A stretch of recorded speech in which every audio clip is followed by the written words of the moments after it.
Cash আহিলে তেতিয়া মই অলপমান নাৰ্ভাছ হৈছিলোঁ যে মোৰ প্ৰথম কেছটো বৰ ইণ্টাৰেষ্টিং কেছ আছিলে।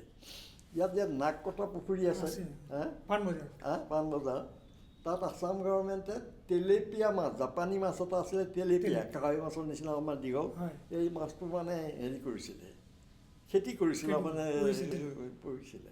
কিন্তু সেই এটা মানুহে তাৰপৰা 25টা নে 30টা মাছ ৰাতি ধৰি লৈ গ'ল। পুলিচে তাৰ এগেইনষ্ট এটা কেছ দিছিলে, থেফ্ট কেছ এটা। সেই কেছটোৱে মোৰ জীৱনৰ প্ৰথম কেছ আছিলে। মই প্ৰথম যেতিয়া কেছটো পালোঁ তেতিয়া মোৰ অলপ নাৰ্ভাছ হ'লোঁ। নাৰ্ভাছ হৈ পেলাই আমাৰ মানে গুৱাহাটীত তেতিয়া হাই কোৰ্ট হৈছিলে নতুনকৈ, আৰু আমি কলেজত পঢ়ি থাকোঁতে আমাৰ হাই কোৰ্টৰ জাজকেইজনৰ লগত আমাৰ অলপ ভাল আছিলে, কাৰণ আমি তেওঁলোকক মাতোঁ, ইটো ফাংচনলৈ মাতোঁ, সিটো তেনেকৈ অলপ হয়। তাৰে এজন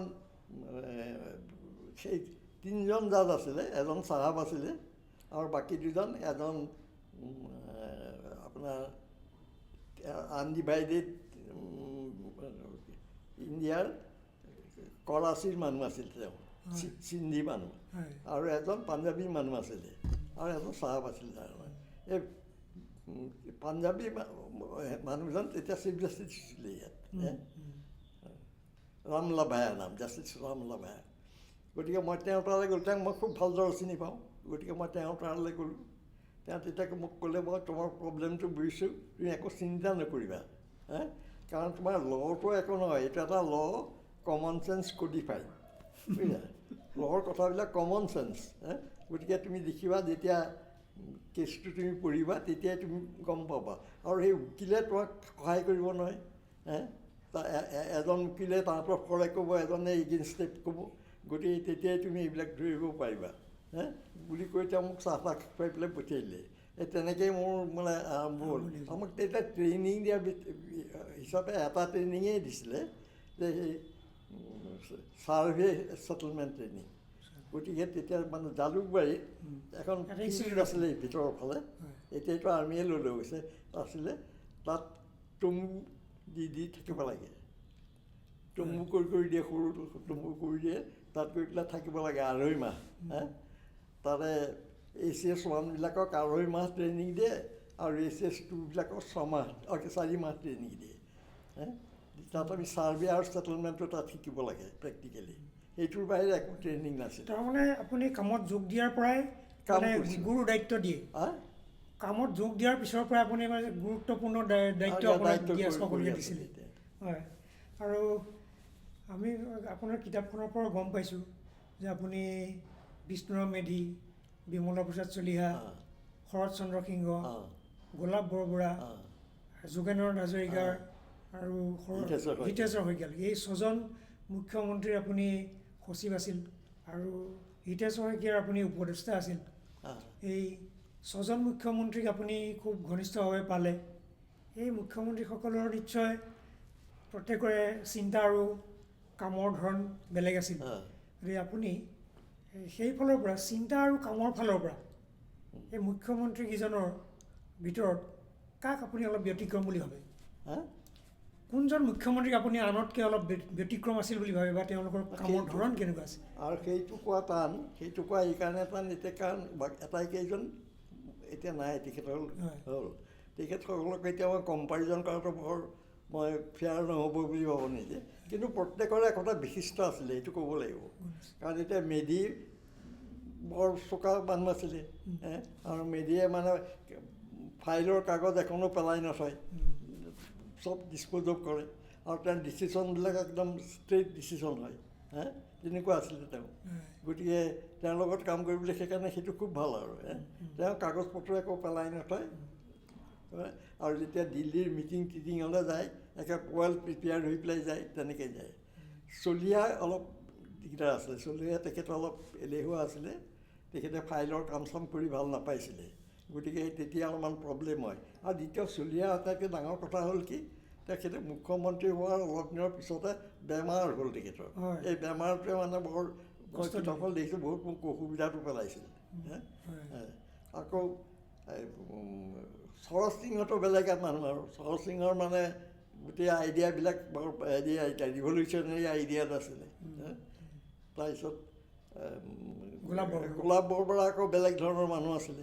গোলাপ বৰবৰা মানে ৰাজনীতিৰ কাৰণে মোৰ বোধহয় বৰ হেৰি মানুহ নাছিলে, উপযুক্ত মানুহ নাছিলে এইকাৰণেই, কাৰণ তেওঁ ক'লাক ক'লা বুলি ক'ব, কেতিয়াও ক'লাক বগা বুলি নকয়, বগাক বগা বুলিয়েই ক'ব, কেতিয়াও নকয়। কাৰণ পলিটিক্সতো তেনেকুৱা কৰিলে নচলে, বহুত কম্প্ৰমাইজ কৰিব লাগে, নকৰে। আৰু যোগেন হাজৰিকাৰতো হাজৰিকা মই ৩-৪ মাহমান আছিলোঁ। যোগেন হাজৰিকা বৰ ঢিলা মানুহ এক কৰিলে। তেওঁ মোক বৰঞ্চ তেতিয়া মই হোম কমিশ্যনাৰ আছিলোঁ, মোক বহুতো অসুবিধাতে পেলাইছিল। তেওঁ কিছুমান ডিচিশ্যন লয়, ডিচিশ্যন লৈ পেলাই আকৌ পিছত সেই ডিচিশ্যনবিলাক হেৰি কৰি পেলাই কি বোলে সলনি কৰে, কৰি আমাক নকয়। DGP তেতিয়া নাছিল, IGP আছিলে। IGPক মাতি আনি এইবিলাক ইমপ্লিমেণ্ট নকৰিবা বুলি কয়, এনেকুৱা কৰে। তেতিয়া বৰ বিপদত পৰিছিলোঁ তেওঁ। আৰু সেই সময়ত অসম আন্দোলনটো আৰম্ভ হৈছিল, অসম আন্দোলন সেই সময়তে আৰম্ভ হৈছিল। গতিকে তেখেতে অসম আন্দোলনটো চম্ভালাত তেখেত বৰ সিদ্ধহস্ত আছিল বুলি বা তেখেতে বৰ দৃঢ় পদক্ষেপ লৈছিল বুলি নাভাবোঁ। আপুনি কি ভাবে? অসম আন্দোলনৰ সময়ত তেখেতৰ মানে কাম আৰু তেখেতৰ একশ্যন বা তেখেতৰ সিদ্ধান্ত বৰ দৃঢ় নাছিল যেন লাগে। তেওঁ অসম আন্দোলনত তেখেতৰ হেৰি সিদ্ধান্তই বহুতো কমপ্লিকেশ্যন তৈয়াৰ কৰিছিলে, বুজিছে। তেখেতে তাত মানে মই কৈছোঁ নহয়, কিছুমান ডিচিশ্যন লয় কেবিনেটে, কিন্তু তেওঁ পিছত IGPক মাতি আনি কয় যে সেইবিলাক ইমপ্লিমেণ্ট নকৰিবা। আৰু তাৰপিছত হ'ল কেবিনেটৰ ছেক্ৰেটাৰী নিয়মতে চিফ ছেক্ৰেটাৰী, আৰু মই পলিটিকেল ডিপাৰ্টমেণ্টৰ ছেক্ৰেটাৰী হিচাপে মই কেবিনেটত থাকিব লাগে সদায়। কিন্তু হয় কি, এই চিফ ছেক্ৰেটাৰীজনে কেবিনেটৰ মানে কাম কাৰ্য দেখি তেওঁ কিবা এটা কথা কৈ পেলাই এভইড কৰে সদায়। আজি মোৰ বিষাইছে, আজি মোৰ আমুক হৈছে, এইবুলি তেওঁ নাযায়, মই যাব লাগে। গতিকে গোটেই মানে কেবিনেটৰ খং ৰাগ মোৰ ওপৰতে চলায়। মোৰ বৰ অশান্তি হৈছিলে সেই 3-4 মাহমান। আৰু হিতেশ্বৰ শইকীয়া আকৌ বেলেগ মানুহ। হিতেশ্বৰ শইকীয়া আটাইতকৈ ডাঙৰ গুণ আছিলে কি, হিতেশ্বৰ শইকীয়া মানুহক হেৰি কৰিব পাৰিছিল, এট্ৰেক্ট কৰিব পাৰিছিল। তাৰ ব্যৱহাৰ বৰ ভাল আছিলে। বুঢ়া মানুহ তেওঁ লগ পাবলৈ গ'লে তেওঁৰ গাড়ীৰে ঘৰত থৈ আহিছিল, তেনেকুৱা ধৰণৰ মানুহ আছিলে। আৰু তেওঁৰ মানে ব্যৱহাৰটো সাংঘাতিক ব্যৱহাৰ আছিলতো, ভাল ব্যৱহাৰ। গতিকে তেওঁৰ পলিটিক্সটো অলপ মানে হাই লেভেল পলিটিক্স আছিলে তেওঁৰ। তেওঁৰ গভৰ্ণমেণ্ট অফিচাৰ বা আমুকে তেওঁৰ পলিটিক্সটো ধৰা টান আছিলে। আচ্ছা, এতিয়া আজিকালি আমি প্ৰায় শুনিবলৈ পাওঁ, এতিয়াও শুনো যে কিবা বিত্তীয় কিবা আঁচনিৰ অনুমোদনৰ কাৰণে পইচা পাতি কেন্দ্ৰৰ পৰা আনিবলগীয়া হ'লে বৰ সমস্যা দেখা দিয়ে, পইচা নিদিয়ে, কেন্দ্ৰই বঞ্চনা কৰিলে পইচা দিয়া নাই, এই ধৰণৰ বহুত কথা এতিয়াও শুনা যায়। আগৰ পৰা এইটো অভিযোগ আছিল। এই কথাটো কি হয় যে কেন্দ্ৰীয় চৰকাৰে ৰাজ্য এখনক উন্নয়নমূলক কামৰ কাৰণে বিভিন্ন আঁচনিৰ কাৰণে টকা আবণ্টন দিওঁতে ধৰক বাজেটত আবণ্টন কৰা আছে যে এইটো শিতানত এইখন ৰাজ্যই ইমান কোটি টকা পাব, কিন্তু বাস্তৱ ক্ষেত্ৰত কেতিয়াবা সেইটো নহয় নেকি যে ৰাজ্যখনত পইচা নাপায়? কিয়? সেইটো নহয়। এইটো আটাইতকৈ ডাঙৰ কথা হ'ল কি জানে, গভৰ্ণমেণ্ট অফ ইণ্ডিয়াই যেতিয়া পইচা দিয়ে তাত এটা কণ্ডিশ্যন থাকে যে আমি 1000 টকা দিলোঁ, আমি 1000 টকা চেংচন দিলোঁ, তাৰ 990 টকাহে আমি দিম, 10 টকা তুমি নিজে দিব লাগিব। এই নিজে দিয়া টকাটো নাই, আসাম গভৰ্ণমেণ্টৰ নাথাকে, বিশেষকৈ আসাম গভৰ্ণমেণ্টৰ নাথাকে। সেইটো লৈ পেলাই সুবিধা হয় আচলতে। আৰ্থিক অৱস্থাটো কিহৰ কাৰণে বেয়া আছিল নেকি? বেয়া কাৰণে নহয়, দিব নোৱাৰে নেকি? সেই যে যিখিনি ধন ৰাজ্য চৰকাৰৰ ভাগত পৰে দিব নোৱাৰে কি? মানে অসম চৰকাৰৰ ৰাজহৰ যিকেইটা উৎস, যিকেইটা টাইপৰ ৰাজহ সংগ্ৰহ কৰিব পাৰে, সেইটো বৰ কম আন ৰাজ্যৰ তুলনাত। এইটো কম। সেইকাৰণে আমাৰ যিমান ৰাজহ তুলিব লাগে সিমান ৰাজহ তুলিব নোৱাৰে। আৰু তেতিয়া এনে ষ্টেট গভৰ্ণমেণ্টে ৰিজাৰ্ভ বেংকৰ পৰা পইচা ধাৰাই ল'ব পাৰে, কিন্তু এতিয়া ৰিজাৰ্ভ বেংক বৰ ষ্ট্ৰিক্ট আছিলে, আজিকালি নিচিনা নাছিলে। আজিকালিতো দেখিছোঁ যে আজি 10,000 কোটি ল'লে, কাইলৈ 5,000 কোটি ল'লে। আমাৰ দিনত আপুনি মানে 1000 কোটি টকাই ল'ব নোৱাৰি। এটা অৱস্থাতো এনেকুৱা হৈছিলে আমি প্ৰাইভেট চ'ৰ্চৰ পৰা পইচা ধাৰাই লৈ পেলাই ষ্টেট চলাবলগীয়া হৈছিল। ৰাজ্য চৰকাৰে প্ৰাইভেট চ'ৰ্চৰ পৰা পইচা ধাৰাই লৈ পেলাই ষ্টেট চলাইছিল। আপুনি 6জন মুখ্যমন্ত্ৰীৰ উপৰি সেই সময়ত আপোনাৰ কাৰ্যকালত ৩৬ বছৰীয়া কাৰ্যকালত নিশ্চয় কেইবাজনো ৰাজ্যপালৰ সান্নিধ্যলৈ আহিছিলে, ৰাজ্যপালক লগ পাইছিল। সেই ৰাজ্যপালসকলৰ বিষয়ে চমুকৈ অলপ কওকচোন, আপুনি যি জানে কেনেভাৱে তেখেতসকলক আপুনি পাইছিল। ৰাজ্যপাল হিচাপে মই প্ৰথম ৰাজ্যপাল পাইছিলোঁ ফজল আলী চাহাব। ফজল আলী নাম শুনিছোঁ। তেখেত সুপ্ৰিম কোৰ্টৰ ৰিটায়াৰ্ড জাজ আছিলে আৰু SRC ষ্টেট ৰিঅগ্ৰেশ্যন কমিশ্যনৰ চেয়াৰমেন আছিলে। তেওঁ মানে বয়সস্থ মানুহ আছিলে, কিন্তু তেওঁ বৰ ভাল মানুহ আছিলে। মোৰ লগত বিশেষকৈ তেওঁ এটা সম্বন্ধৰ নিচিনা হৈ গৈছিলে। গৈ পেলাই তেওঁ মোক মৰম কৰিছিল, প্ৰায় ভাত খাবলৈ মাতিছিল, তেওঁ তাত এনেকুৱা আছিলে। তেওঁ কিন্তু মানুহজনৰ এটা অসুবিধা আছিলে কাৰণে খুব সোনকালে অসুখ হৈ আছিলে। তেওঁৰ পিছত যিজন আহিলে সেইজন আহিল আপোনাৰ তেওঁ চিফ অফ আৰ্মি আছিলে শ্ৰীনাগেশ। তেওঁ আকৌ অলপ বেলেগ প্ৰকৃতিৰ। শ্ৰীনাগেশ আহিছিল তেওঁ গহীন গম্ভীৰ প্ৰকৃতিৰ মানুহ।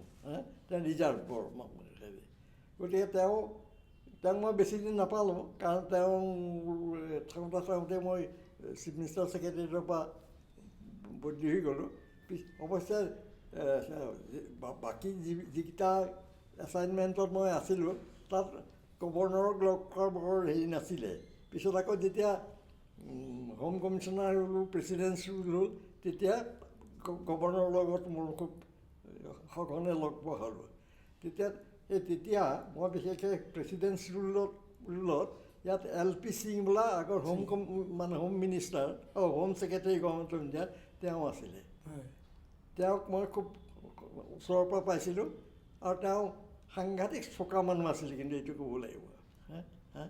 কিবা এটা যদি ফাইলৰ কথা কিবা এটা কয়, তেওঁ ক'ব যে তুমি সেইটো চোৱাচোন, আমুক নাম লোৱা ফাইলৰ চোৱাচোন, এইটো এনেকৈ থাকে, তেনেকুৱা তেওঁ হেৰি আছিলে, বৰ চোকা আছিলে। তাৰপিছত আহিলে আমাৰ লোকনাথ মিশ্ৰ আহিলে। লোকনাথ মিশ্ৰ বৰ ভাল মানুহ, ভদ্ৰ মানুহ, বৰ ভদ্ৰ মানুহ, ভদ্ৰপায়, কথা চথা কয়। আৰু তেওঁ মানে কিবা প্ৰব্লেম হ'লে মোক মাতি মোৰ লগত আলোচনা কৰে, তেনেকুৱা ধৰণৰ তেওঁ আছিলে। তাৰপিছত SK সিনহা আহিলে। SK সিনহাকো মই পাইছোঁ। SK সিনহা আকৌ বৰ চোকা মানুহটো। SK সিনহা সকলো ফালৰ পৰা বৰ চোকা মানুহ আছিলে। তেওঁ বৰ স্কলাৰলি মানুহ আছিলে। হিষ্ট্ৰী মানে কথা বৰ ভাল জানিছিলে তেওঁ। তেওঁ আছিলে, তেওঁক মই পালোঁ। আৰু SK সিনহাৰ পিছত যিজন আহিলে অজয় সিঙক মই তেনেকৈ ডাইৰেক্টলি পোৱা নাই, কিন্তু তথাপি পাইছোঁ তেওঁ, কিন্তু মই ডাইৰেক্টলি পোৱা নাই। আৰু সেই সময়ৰ যিটো প্ৰশাসন আছিল, সেই সময়ৰ প্ৰশাসন ব্যৱস্থা আৰু আজিৰ প্ৰশাসনৰ যিটো ব্যৱস্থা, তাৰ মাজত আপুনি কি পাৰ্থক্য? মইতো আজিৰ প্ৰশাসনটো অৱশ্যে ভিতৰত কি নাজানো, কিন্তু আমাৰ প্ৰশাসনটো তেতিয়া মই ভাল আছিল বুলিয়েই ভাবোঁ। কাৰণ আমাক প্ৰথম কথা হৈছিলে কি, মানে আপোনাৰ পাৰ্লিয়ামেণ্টাৰী ডেম'ক্ৰেচিত আপুনি মন্ত্ৰীৰ লগত কেনেকৈ কাম কৰিব পাৰে, সেইটো এটা ডাঙৰ কোৱালিফিকেশ্যন ফৰ হেৰি মানে ব্যুৰ'ক্ৰেচিৰ কাৰণে। গতিকে আমি মানে মন্ত্ৰীৰ লগত ঠিকেই কাম কৰিছিলোঁ। মন্ত্ৰীয়ে কিছুমান হুকুম দিয়ে, যিবিলাক হুকুম আইনসংগত হয়তো নহয়, কিন্তু সেইবিলাকো আমি মেনেজ কৰি পেলাই কিবা কৰিব পাৰিছিলোঁ। মোৰ অন্ততঃ সেইটো কোনো মিনিষ্টাৰৰ লগত প্ৰব্লেম হোৱা নাছিলে। আৰু মই দেখিছিলোঁ যে মিনিষ্টাৰজনক যদি আপুনি কথাটো বুজাই কয় যে এইটো আপুনি এনেকৈ কৰিব নোৱাৰে, এইটো অসুবিধা আছে, তেওঁ হেৰি নকৰিছিল তেনেকুৱাকৈ। এইটো মানে মই এজনো মিনিষ্টাৰ পোৱা নাই যিজনৰ গৌৰৱ যে নাই মই এইটো কৰিমেই বুলি কোৱা মিনিষ্টাৰ মই এজনো পোৱা নাই। তাৰমানে আইন কানুনৰ প্ৰতি তেখেতসকলৰ সমানে শ্ৰদ্ধা আছিল। প্ৰথম কথা হৈছে কি, মন্ত্ৰীজনে হুকুম দিব পাৰে সঁচা, কিন্তু সেই হুকুমটো সংবিধানৰ এৰিয়াৰ ভিতৰত হ'ব লাগিব। সংবিধানৰ ভিতৰত হ'ব লাগিব। গতিকে তাৰ বাহিৰ হ'লেতো ব্যুৰ'ক্ৰেচিয়ে সেইটো ইমপ্লিমেণ্ট কৰিবৰ কাৰণে বাধ্য নহয়। আৰু সেইখন আপুনি যদি কোনোবা আপোনাতকৈ ওপৰৰ বিষয়া বা মন্ত্ৰীক, মুখ্যমন্ত্ৰীক বা আন মন্ত্ৰীক আমোলাসকলে যিটো পৰামৰ্শ দিয়ে যে এইটো কাম ভাল হ'ব, এইটো বেয়া হ'ব, তেখেতসকলে সেইমতে মানি লৈছিল, কথা শুনিছিল পৰামৰ্শ। আৰু ৰাজহুৱা যিবিলাক কাম, বাট পথ নিৰ্মাণেই হওক, খোৱা পানীয়ে হওক, চিকিৎসা, স্বাস্থ্য, বাট পথ এনেকুৱাবিলাক সমস্যাবিলাক এতিয়াতকৈ বেছি আছিল। এতিয়াতকৈ সেইবিলাক সমস্যা চাগে আৰু বেছি আছিল আদিৰ দিনতকৈ। তেতিয়া এতিয়া বাট পথ তাকপথ বহুতো উন্নত হ'ল। এতিয়া মানে ষ্টেট গভৰ্ণমেণ্টতকৈ গভৰ্ণমেণ্ট অফ ইণ্ডিয়াৰ কাৰণে এইবিলাক উন্নত হৈছে। গভৰ্ণমেণ্ট অফ ইণ্ডিয়াই বাট পথত মানে কমিউনিকেশ্যনৰ ওপৰত বেছি জোৰ দিছে। আমাৰ দিনত ইমান নাছিলে। আৰু সেই সময়ত আপোনাৰ দিনতে আপুনি দেখিলে অসমৰ ৰাজধানী শ্বিলঙৰ পৰা হঠাৎ গুৱাহাটীলৈ অনাৰ সিদ্ধান্ত হ'ল। সেই সময়ছোৱাত এটা প্ৰশাসনৰ নিশ্চয় এটা বিশৃংখল বা খেলি মেলি অৱস্থাৰ সৃষ্টি হৈছিল। সেইটো কেনেকৈ টেকল কৰিছিলে আমোলাসকলে সেই বিষয়ে? মই সেইটো ক'বলৈ বিচাৰিছোঁ, সেইটো সৰজ সিনহাৰ বৰ ডাঙৰ ডিচিশ্যন আছিলে। সৰজ সিনহাৰ চিফ মিনিষ্টাৰৰ দিনত আহিছে, তেওঁৰ এইটো বৰ ডাঙৰ ডিচিশ্যন আছিলে আৰু এইটো তেওঁ চেলেঞ্জ হিচাপে লৈছিলে। আৰু তেতিয়া মই তেওঁৰ ছেক্ৰেটাৰী আছিলোঁ, গতিকে মই দেখিলোঁ যে তেওঁ সেইটো চেলেঞ্জ হিচাপে লৈছিলে আৰু সেইটো ইমপ্লিমেণ্ট কৰিবলৈ যত্ন কৰিছিলে। ধৰি লওক এতিয়া তেওঁ যেতিয়া টেম্পৰেৰী ৰাজধানী যে খাইছিলে, তাৰ কণ্ট্ৰেক্টটো ডাঙৰ কাকো কণ্ট্ৰেক্টৰ দিয়া নাছিলে। কিছুমান নিবনুৱা ল'ৰা গোট খুৱাই একোটা গ্ৰুপ কৰি কৰি তেওঁক সাজিবলৈ দিছিলে। এইবিলাক তেওঁ বহুতো এক্সপেৰিমেণ্টেল কথা কৈছিলে। তেওঁৰ কথা কিছুমান বৰ ৰিভলিউচনাৰী কথা আছিলে। সেইবিলাক যদি মানে ৰাজ্যত যেতিয়া আমি পূৰাকৈ কাৰ্যকৰী কৰিব পাৰিলোহেঁতেন, তেতিয়াহ'লে অসমৰ অৱস্থাই বেলেগ হৈ গ'ল। এতিয়াও শৰৎ চন্দ্ৰ সিংহৰ কথা মানুহে অতি শ্ৰদ্ধাৰে সোঁৱৰণ কৰে। তেখেতৰ কথা তেখেত এতিয়াও অতি প্ৰাসংগিক হৈ আছে আৰু তেখেতৰ সহজ সৰল জীৱন যাপন আৰু সহজ সৰল জীৱন যাপন। মই এটা ইণ্টাৰেষ্টিং কথা কওঁ এই ক্ষেত্ৰত। যেতিয়া প্ৰথম জনতা গভৰ্ণমেণ্ট হ'লে, এতিয়া কি বোলে চেণ্টাৰত জনতা গভৰ্ণমেণ্ট হওঁতে মানে ইয়াৰ যিবিলাক অপজিশ্যনৰ মানুহ আছিলে, তেওঁ সৰজ সিংহাৰ এগেইনষ্টে বহুত যা তা লিখি কমপ্লেইন কৰে তাত। যেতিয়া চৰণ সিং আছিলে home minister, Morarji Desai prime minister, তেওঁলোকৰ এগেইনষ্টে এওঁৰ এগেইনষ্টে বহুত কিবা কিবি লিখি কৰে। এবাৰ মৰাৰজী দেশাই আহিলে গুৱাহাটীলৈ। এইবাৰ মানে তেওঁ প্ৰথমতে যোৰহাটত নামিছিল, কিন্তু যোৰহাটত প্লেইন এক্সিডেণ্ট হৈ পেলাই তেওঁ পাইলটো মৰিলে, তেওঁৰ একো নহ'ল, তেওঁ হ'ল। তাৰপিছত তেওঁ গুৱাহাটীলৈ আহিলে বাহিৰত। আহি পেলাই তেওঁ কৰিলে কি, তেওঁ আমি সেই গেষ্ট হাউচ নাম্বাৰ 1ত ৰখাৰ ব্যৱস্থা কৰিছিলোঁ। কিন্তু সেই কেইজনমান লোকেল লিডাৰে, এতিয়া নামবিলাক নকওঁ আৰু মানুহবিলাক ঢুকাইছে, এতিয়া মই নাম নকওঁ, ক'লে যে নাই নাই এইটো তুমি নাথাকিবা, কাৰণ এইটো ইন্দিৰা গান্ধীৰ নামত কৰিছে বুলি। তাৰপিছত তেওঁ আহিল, দেশাই আহি অলপ দেৰি ইয়াত চাই মুখ চুখ ধুই তেওঁ চাহ তাহ নাখাই কৰি বোলে বোলাচোন বোলে মই চাওঁ তোমাৰ কেপিটেল বুলি এখন জীপত উঠি পেলাই সৰজ সিঙক লগলৈ তেওঁ কেপিটেল চাবলৈ গ'ল। আৰু প্ৰথমেই তেওঁ গ'ল হেৰিয়ালৈ, গেষ্ট হাউচ নাম্বাৰ 1লৈ। তাৰপৰা গৈ পেলাই গেষ্ট হাউচ নাম্বাৰ 1টো দেখি তেওঁ খুব ভাল পাইছে, বৰ মানে হেৰি তাৰ পৰিৱেশটো বেলেগ আৰু ইমান ভাল জেগা। কৈছে এইটোতো বৰ ধুনীয়া, এইটো বোলে তুমি ইন্দিৰা গান্ধীৰ নামত কৰিছা নেকি? তেতিয়া সৰজ সিঙাই ক'লে নাই, ইন্দিৰা গান্ধীৰ নামত নহয়, এইটো আমাৰ চৰকাৰী নাম হ'ল গেষ্ট হাউচ নাম্বাৰ 1। আৰু ইন্দিৰা গান্ধী বুলি এইবুলিয়েই মানুহে কয় যে সেই AICCৰ সময়ত যে ইন্দিৰা গান্ধী আহি এইটোত আছিলে, সেইকাৰণে এইটো ইন্দিৰা গান্ধীৰ নামত বুলি কয়। সেই কথাখিনি তেওঁক সাংঘাতিক খং উঠিলে। খং উঠি যিজন লোকেল লিডাৰে তাইক কৈছিলে, তাক সুধিলে তুমি মিছা কথা মোক কেলৈ ক'লা, এইটো মই ইয়াত থাকিলোহেঁতেন, এইটো ইমান ভাল থাকিবলৈ আমুকটো, মই আহি পেলাই ইয়াত কেইদিনমান থাকিব লাগিব, এনেকুৱা তেওঁ কথা ক'লে। তেওঁ তাৰপিছত আহিলে, আহি পেলাই ৰাজধানী চালে, আছাম টাইপৰ সৰু সৰু ঘৰ, আহি চিফ মিনিষ্টাৰৰ ঘৰটোলৈ আহিল। চিফ মিনিষ্টাৰটো ঘৰটো তেতিয়া খালি এটা সেই মানে গ্ৰেড 3 কোৱাৰ্টাৰ তাতে চিফ মিনিষ্টাৰ থাকে। হয় নেকি? তাৰ গ্ৰেড 3 কোৱাৰ্টাৰ তাতে থাকে। তাকে সেইটোলৈ আহিলে, আহি পেলাই তেওঁৰ বেডৰুম এই 12 ফুটমান 10 ফুটমানৰ এটা বেডৰুম, আৰু মানে একেবাৰে সাধাৰণ হেৰি আৰু। এইবিলাক কৈছে তুমি ইয়াত কেনেকৈ থাকা? কৈছে নহয় মই বেছিভাগ সময় মই জগতৰ ভৱনতে থাকোঁ, মই ইয়াত শুওঁ খালি, এই বুলি কৈছে। আৰু মই খাওঁগৈ, মোৰ ঘৰ আছে ইয়াত, মই তাত গৈ পেলাই ৰাতি ভাতটো খাওঁ, আৰু দিনততো মই ভাত নাখাওঁৱেই, ইয়াতে কিবা কিবি খাই থাকোঁ আৰু ৰাতি শুওঁহে কালি ইয়াত। এইবিলাক দেখি গৈ তেওঁ দিল্লীৰ পৰা চব চিফ মিনিষ্টাৰলৈ এখন চিঠি লিখিছিলে যে তোমালোকে হেৰিয়াৰ মিতব্যয়িতাটো এইটো ফ'ল' কৰিব লাগে চবে। বৰ ডাঙৰ কথা। চৰচিনৰ এই কথাটো তোমালোক চবে দিছপুৰত ফ'ল' কৰিব লাগে বুলি। আৰু আজি আপোনাৰ সৈতে যথেষ্ট সময় কথা পাতিলোঁ, আজি এই ইয়াতে আমি সামৰিছোঁ এই সাক্ষাৎকাৰ। পিছত আকৌ আপোনাৰ ওচৰলৈ আহিম, আকৌ